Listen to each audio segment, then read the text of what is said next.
జూబ్లీహిల్స్ కాంగ్రెస్ అభ్యర్థి నవీన్ యాదవ్ కు big shock తగిలింది. బోరబండ పోలీస్ స్టేషన్లో నవీన్ యాదవ్ పై కేసు నమోదైంది. ఎన్నికల ప్రచారంలో బీఆర్ఎస్ క్యాడర్ను లేకుండా చేస్తారంటూ ఎన్నికల ప్రచారంలో భాగంగా ఆయన ప్రచారం చేసుకుంటున్న క్రమంలో బీఆర్ఎస్ క్యాడర్ను లేకుండా చేస్తారంటూ నవీన్ యాదవ్ బెదిరింపులకు పాల్పడ్డారని పోలీసులకు ఫిర్యాదు అందింది.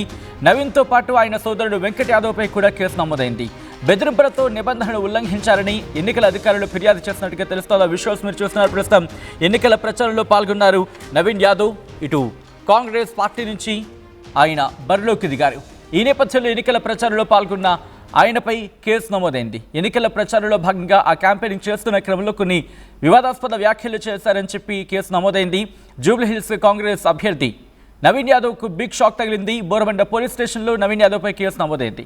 ఎన్నికల ప్రచారంలో పాల్గొన్న సందర్భంలో ఆయన బీఆర్ఎస్ క్యాడర్ను లేకుండా చేస్తానంటూ బెదిరింపులకు పాల్పడ్డారని పోలీసులకు ఫిర్యాదు అందింది.